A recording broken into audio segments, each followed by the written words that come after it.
Kenapa kementerian ini kok ceroboh sekali? Menterinya pergi tanggal 11. Kok bisa menandatangani permen tanggal 13? Saya hanya ingin menggarisbawahi apa yang disampaikan Pak Sony tadi terkait dengan Permen HUT nomor 9 tahun 2026. Kenapa kementerian ini kok ceroboh sekali? Menterinya pergi tanggal 11. Kok bisa menandatangani permen tanggal 13? Tanggal 13 apa nih? Juli kan? 13 Juli kan kemarin kan tanda tangannya. Kok bisa kayak gitu? Apa apa yang terjadi nih gitu? Kompak gitu ya. Jangan jangan satu bisa menjerumuskan menterinya sendiri. Kemudian ini kan nyalain aturan. Tanda tangan di tanda tangan basah lagi. eh Coba deh di iniin lagi ya, gimana nih ceritanya nih. Kemudian terkait dengan hal itu juga ya, terkait pembentukan Pusat Pengelolaan Ekosistem Hutan. Waktu tanggal 20 Mei, saya memimpin rapat dengan Kementerian Kehutanan. Dalam rapat itu kita sepakat bahwa mengenai eh, pembentukan 35 pusat pengelolaan ekosistem hutan itu supaya dikaji kembali dan dilaporkan kepada Komisi 4. Ini belum nggak tahu udah dikaji apa belum dilaporkan ke kita, tapi ujuk-ujuk udah keluar permennya. Jadi ini padahal sudah masuk dalam kesimpulan. Kalau udah kesimpulan itu adalah kita sepakat adalah sesuatu yang harus dilaksanakan dipatuhi oleh kedua belah pihak. Ya, kita juga datang ke sini udah ya sama-sama lah kita kerja di sini ya. Jangan terus diabaikan gitu saja apa yang sudah menjadi kesepakatan. Ini coba tolong dijelaskan nih apa ceritanya kenapa bisa begini. Terima kasih Ibu Ketua. Ini saya perlu penegasan lagi nih Pak, terkait yang Pak Heri Darmawan sampaikan tadi. Itu kan kita dorong untuk segera dipersiapkan. Apa? Nah, udahlah. Ini Republik ini penuh istilah asing sama singkatan. Yang dituntut Pak Heri Darmawan sudah selesai belum? Pasti belum.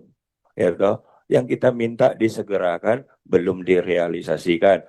Yang kita minta dikaji malah SK-nya ditandatangani. Gimana? Ayo coba, ini mumpung sekalian nih bolak-balik yang tadi SOP soal tata kelola tadi Pak, terkait potensi gigi, tolong ditayang lagi. Tolong ditayangkan lagi tadi materinya.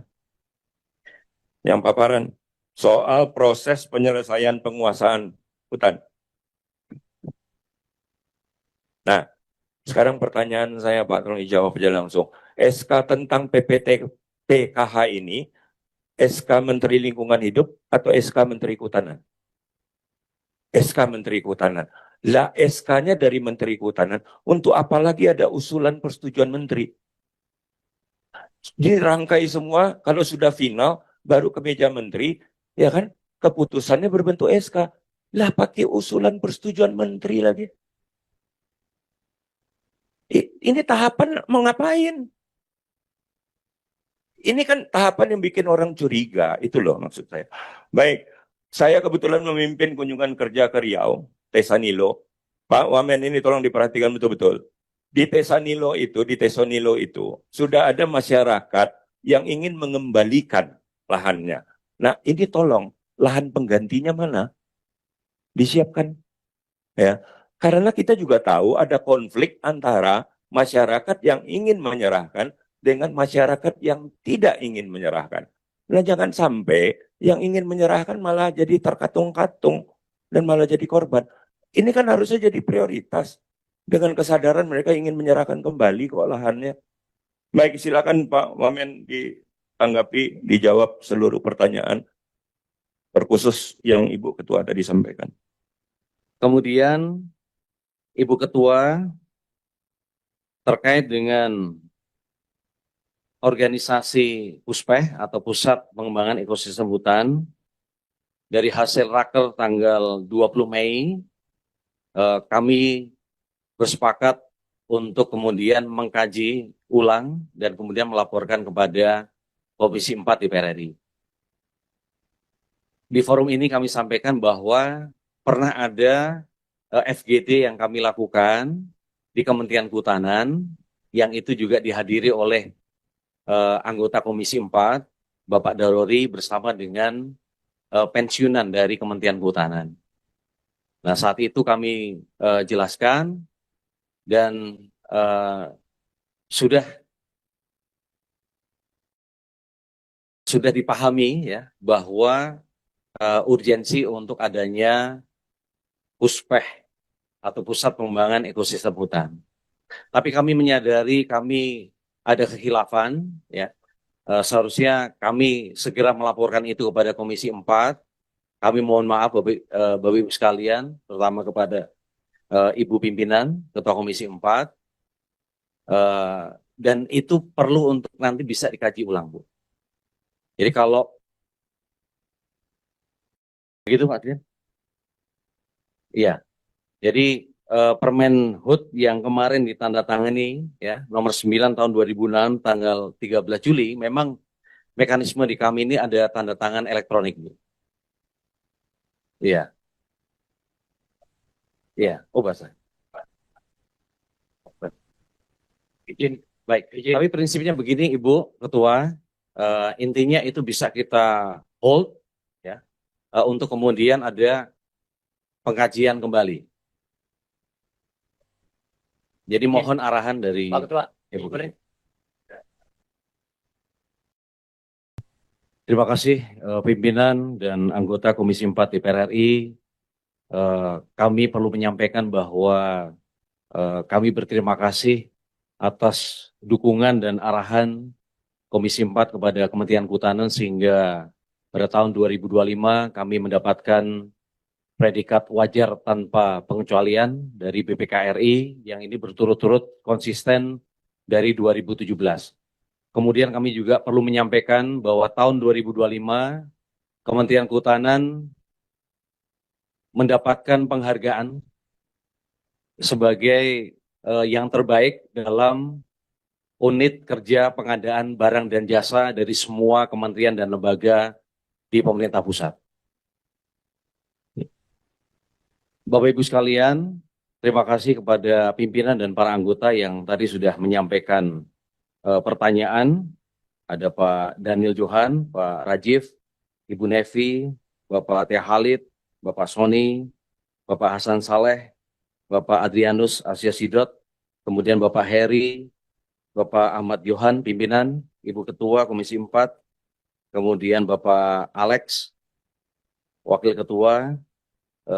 Pertama, langsung saja terkait dengan piutang 4,81 T yang belum dijelaskan, bahwa piutang tersebut terdiri atas piutang lancar 500 miliar, piutang lama atau macet sebesar 3,3 triliun, terdiri dari PNBP penggunaan kawasan hutan dan PNBP dari PBPH.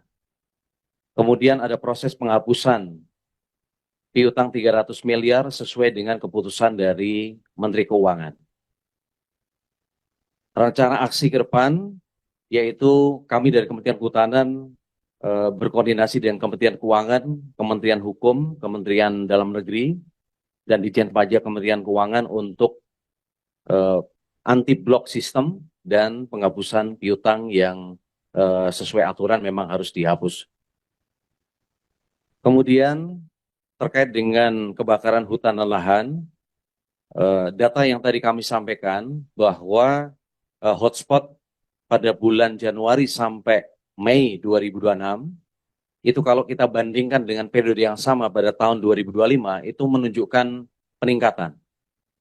Kemudian juga jumlah luasan karhutlah yang terbakar dari Januari sampai Mei 2026, kita bandingkan di periode yang sama di tahun 2025, itu juga meningkat.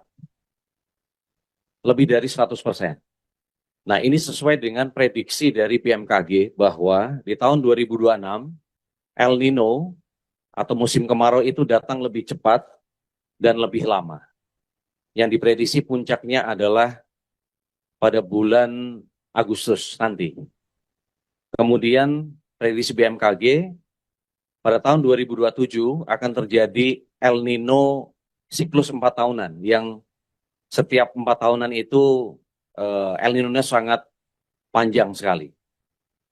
Sehingga pada tahun 2023 angka kebakaran hutan lahan kita itu 1,16 juta hektar. Kalau tahun yang 2025 kita bisa tekan sampai 350.000 hektar. Subscribe, share, like, and comment. Subscribe, share, like, and comment. Subscribe, share, like, and comment. Subscribe, share, like, and comment. Subscribe, share, like, and comment.